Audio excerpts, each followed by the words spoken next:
Assalamualaikum and hi everyone. So today we will explain about the sources of written law. First of all, let me introduce the members of the group, starting with myself, Farah, Faiza, Diana, Fairuz, Leila Shini, Isma and also Arfa.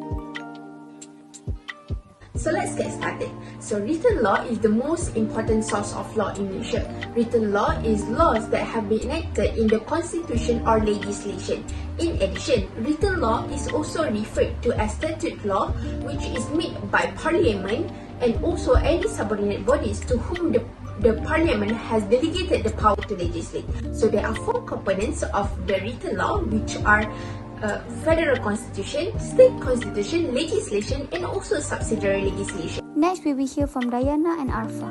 The Malaysia's federal constitution is regarded as the country's supreme law, having a Yang di-Pertuan Agong as the head of state according to Article 32, bracket 1. The constitution was amended in 1963 following the Federation of the Malays Constitution.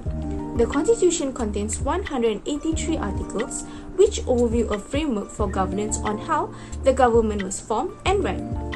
There are some basic features of the constitution, including supremacy of the constitution, federal setup between federal and state government, Islam as the religion of the federation and also human rights.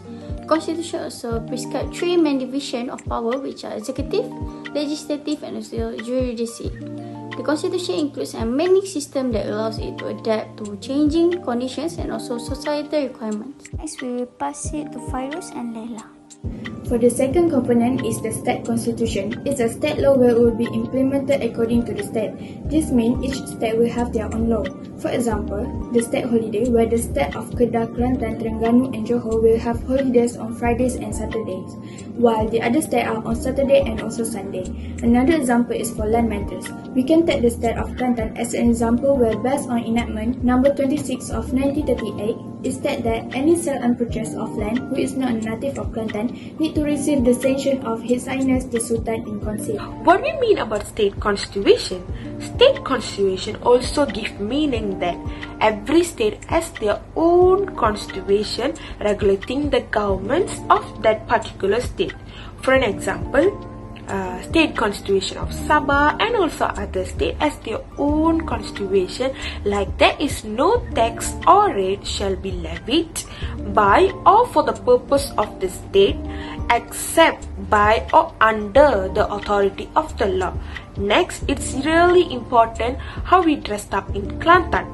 For an example, it's really difficult for Muslim men to wear shorts in public due to the strict enforcement of Islamic law, and once they're caught up in that act, they can be fined on the spot with a possible jail sentences. Next, we will hear from Faiza and Isma. So for the third component is legislation.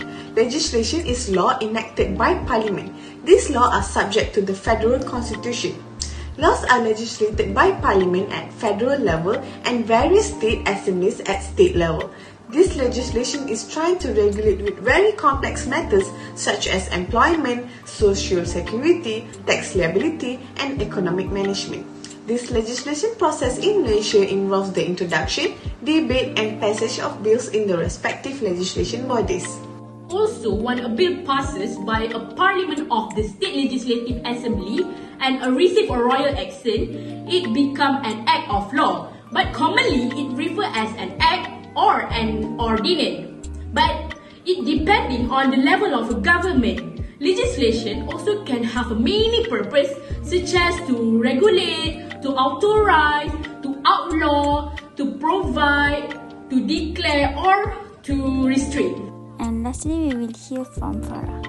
The last component is subsidiary legislation. So according to Section 3 of the Interpretation Act 1967, subsidiary legislation means any order in council, proclamation, rule, regulation, order, notification by law or other instrument made under any ordinance, enactment and also other lawful authority and having legislative effect. So the legislature has the authority to pass law. So within that law, it can delegate certain functions to another institutions, bodies or individuals. Such person or bodies may include the Yang di-Pertuan Agong, Prime Minister, Minister and also local government authority. And that is all from us. Thank you.